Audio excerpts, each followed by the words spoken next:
Hello guys, I'm Superon, welcome back to the channel, and we're here for another awesome episode with my fleet of Zafira GSIs. And in this episode, by the end of the day, we're going to get one of these back on the road.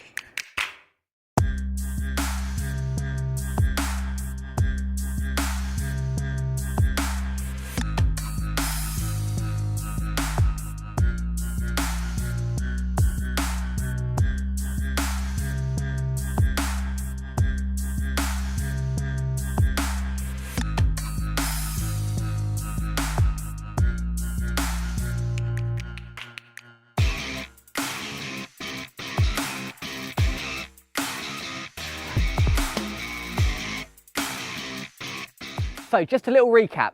I bought this Ardent Blue one a little while ago. I've always loved these cars since the Daddy Cool advert came out in the early 2000s. And I've had Astra GSIs, I've had Cavalier GSIs, I've had Vectra GSIs. So it's only right to go up the fleet and get to a Zafira GSi. I bought this really high spec one, local to me, for £600 as a non-runner. And with a little bit of tinkering, we did manage to get it up and running, but the engine is in a really bad way. It's got low compressions in cylinders 2 and 3. It looks like the whole inside of the bores of the head had been shot blasted. So I was on the hunt for another engine.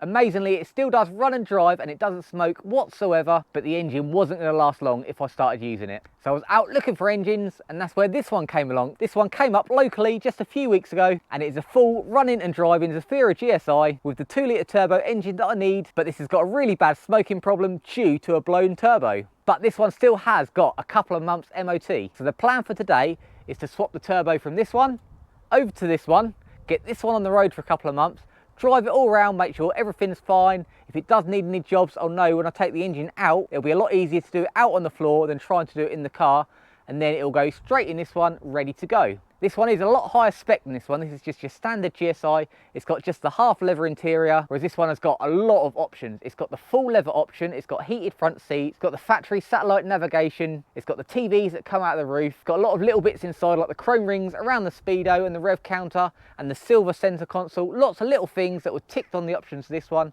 And although I could transfer all these bits over to this one and just use this one, I do really want a blue one, just like the advert. There's lots of other little bits that this needed, like the steering rack is leaking. Because it's been sat for so long, the discs and pads are knackered. It's got CV boots split. So I think what I'll actually do is, once this one, I'm happy with it, is just drop the entire subframe out, complete engine, gearbox, steering rack, drive shafts, hubs, brakes, move it over and put it straight up into this one. Also, there's lots of little standard bits, like this one has got a huge crack across the windscreen, whereas this windscreen looks nearly brand new. This one needs a couple of tyres.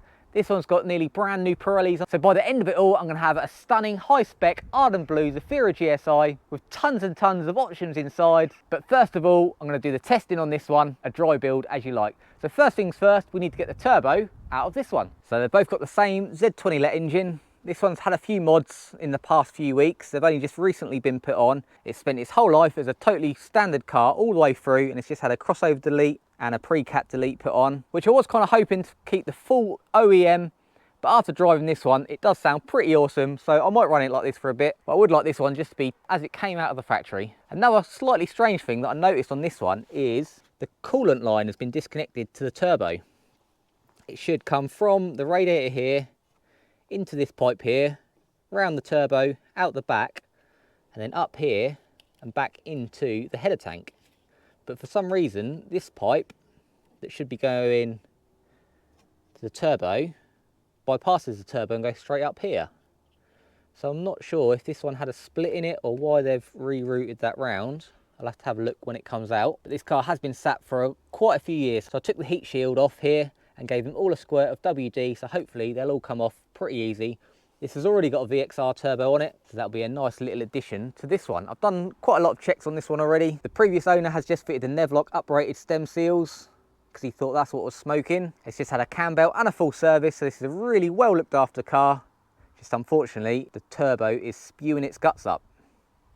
So with this one's turbo, on this one, we're gonna have a pretty awesome daily for a few months.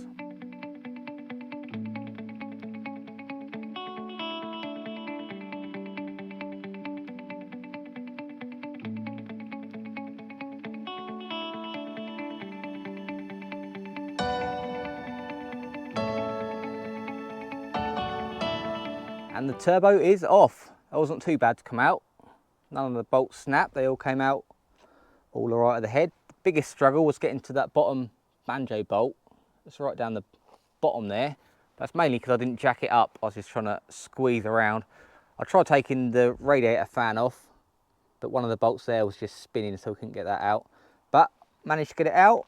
We'll get it all cleaned up. All looks in perfect condition. No oil out the exhaust. All spins freely.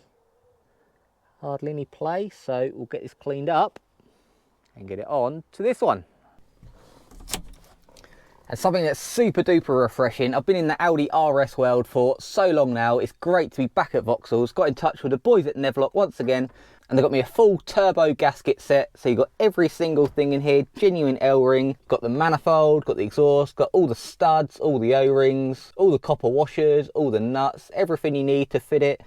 Even got the syringe in there if you've got a new turbo. The whole lot, 28 quid delivered. Normally in the Audi world, an exhaust manifold gasket's like 60 quid, a stud is like 14 quid each. So this for an Audi RS would probably be 280 quid. In the Vauxhall world, 28 quid, lovely. So let's get this one indoors.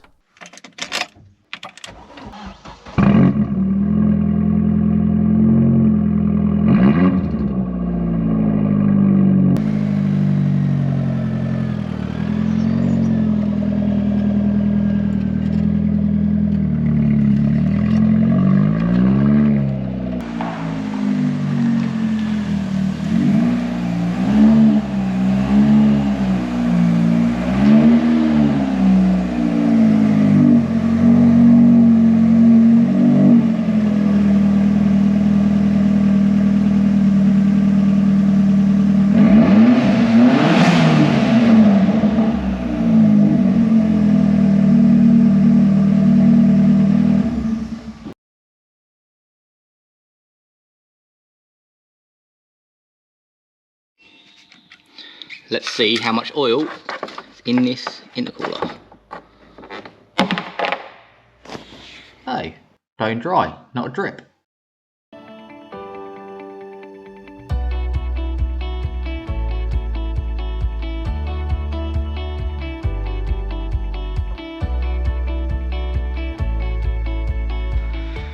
So that's the turbo off. I'm a little bit worried that we've got some wet exhaust ports, which kind of suggests that we've got valve stem seal problems. That number 4 looks very wet in there. I might just crank it over without the crank sensor in, see if we've got any oil coming out of there. So that could be the problem, and the turbo could be okay.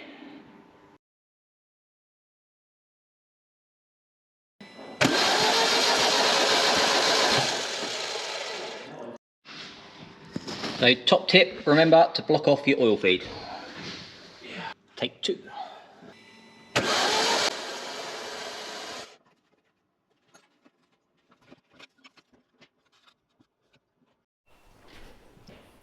So it doesn't look like anything's coming out of the ports at the minute.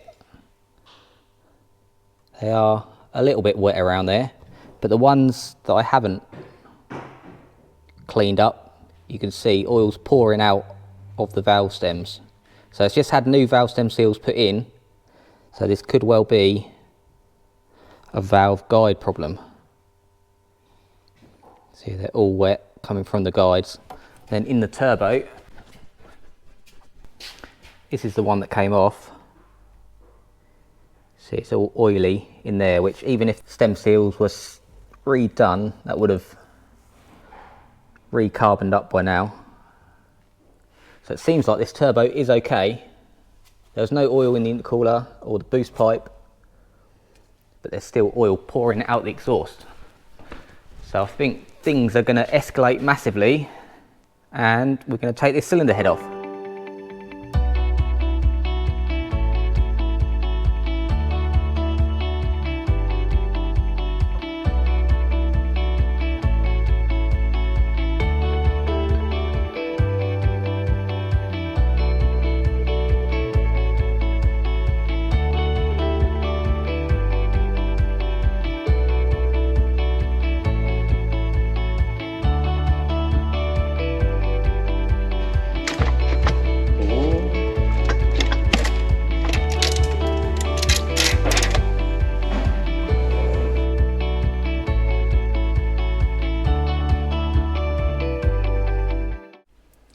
So head is off, we're in the engine room now. Let's recap on where we are. So the previous owner had a smoking problem, put new valve stem seals, still smoked.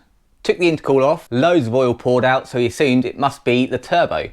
So he fitted a brand new turbo core from Essex Turbos, and it still smoked. When he took the intercooler pipe off again, a little bit of oil did come out. So he assumed that the turbo, for whatever reason, must have been faulty. This is where it's come to me.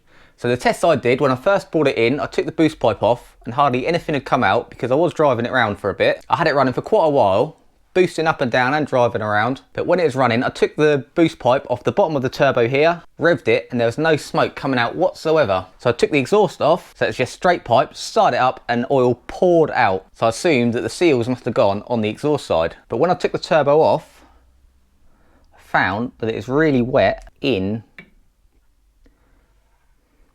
even before the turbo, which means, like you can see there, oil is going into the turbo from the engine.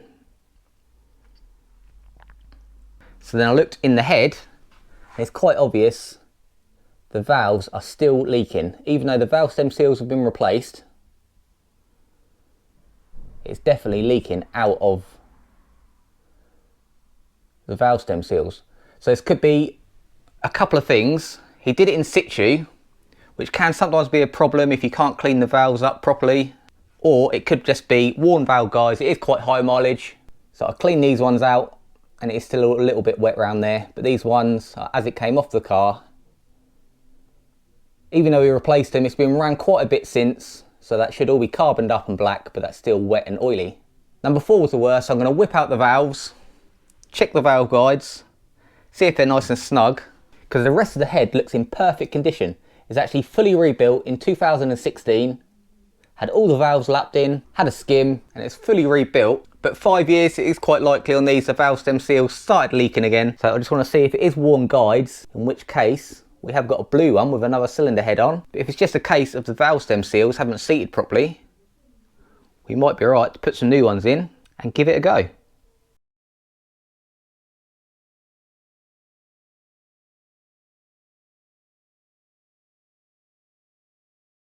So got the exhaust valves out of number 4, got the valve stem seals off, got the Nevlock upgraded ones in there. If we put this back in the hole, we've got loose valves in the guides, so it's just worn valve guides. Unfortunately, so it looks like this head isn't going to work. So we are pretty deep into the black Zafira now. This wasn't quite the plan. When we first came in, we thought it was a turbo problem. We're just going to swap the turbo over, drive it around for a few months. It still had 2 months MOT, whiz around, enjoy it, just check if anything else needed doing, and then drop the whole lot out, do the few little jobs and put it into the blue one. And while we're there, we're going to take all the best bits from this one, because the blue one did need quite a few little bits.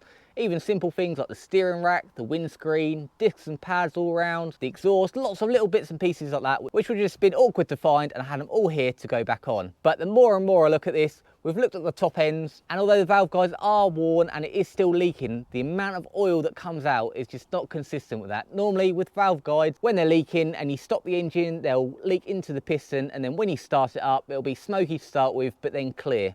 All the smoke coming out like that is kind of more consistent with a turbo, but we've checked that and now we know the turbo isn't the problem. And the fact that the exhaust port was so oily on number 4 is looking more and more like it's the oil control ring that's gone on this engine. It's done a lot of miles for one of these. They don't normally last this long. It's done 160k miles. So even though it's good compression all the way along, you've got your compression rings at the top, and then you've got the oil control ring at the bottom, stopping the oil coming up. And with oil in the bore, that would seal the rings better. So even if the compression rings are worn slightly, we've got oil in the bore, so it would be effectively a wet compression test, which will give higher compression readings. There's no lip in the bore and there's no scores, so I don't think they're badly worn. It's just the age of the engine is probably the original bottom end. But now I think we're gonna have to change a bit of our game plan. It's not gonna be a lot of money. Rings are only about 60, 70 pounds for these. I've got a full headset and head bolts that came with this car. So it's pretty much just gonna be a sump gasket, and might as well do a set of shells at the bottom. Because of the mileage, it seems silly not to do it. Give it a quick hone, new set of rings, and we'll have a really fresh bottom end ready to go in. But then what does seem silly is dropping this one out, rebuilding it, putting it back in this one, to take this one out again to put it in the blue one. So I think what the plan is now, I'm going to break this car. That was the plan all along, just to take all the best bits from both cars and make them into the blue one. But I was hoping to whiz this round, get a bit of boosting going on before we did that. So I think now the plan's going to be drop this one out, break all this car, just keep all the best bits for the blue one. Just seems to make the most sense. I'm not going to have to spend a lot of money because I've got all the gaskets, so it's just going to be a set of rings. I've got the shells, I've got all the head gasket, head bolt, so just maybe a sump gasket and a little bit of time. Not something I've got buckets with, but with an engine out of the car, I can just tinker little bits here and there.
Here's the black one's engine all up on the stand. It's in much better condition than the other one. You can look at the top of these pistons.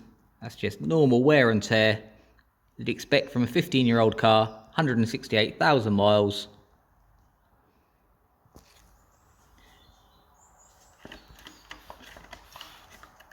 This one, a couple of little dent marks. Not uncommon. The worst one on this one is number 3 here. See quite a lot of detonation marks on this one, and just got the corner of the piston off there, which would probably be alright, but luckily we have got one piston spare from the blue engine.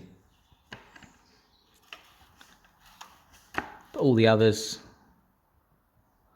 all perfectly fine. So I think what we're going to do, use this block. I'll just swap one of the pistons with the one out of the blue engine. It's all really good condition in here. There's no lip, no sign of any scoring. So just a quick hone out, and that'll be as good as new.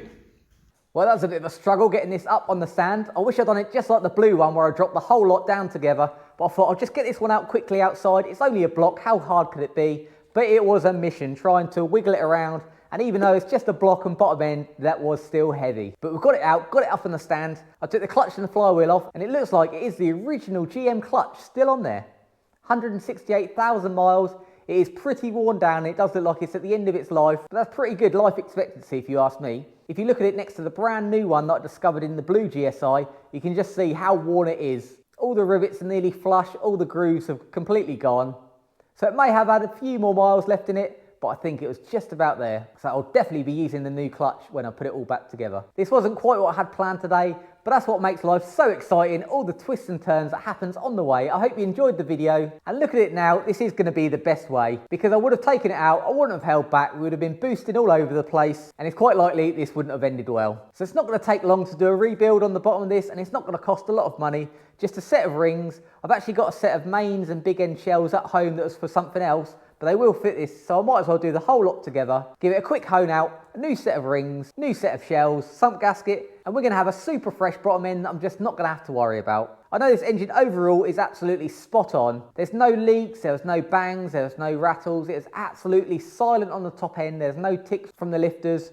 It is just general wear and tear. There's no lips in the bores, there's no scoring. You can still even see most of the original machine marks. So with a quick skim down, this is going to be as good as new. So make sure you subscribe, because in future episodes I'll show rebuilding this. Everything looks great in here, especially compared to the blue one. I'll test all the injectors and get the 4 that are best matched as well, so we won't have any trouble in the future. But now I'm really excited that we're going to get this together and put it straight in the blue one, and I can get the blue one straight on the road. So I hope you enjoyed this episode. Make sure you give it a like. But until next time, make sure you have fun.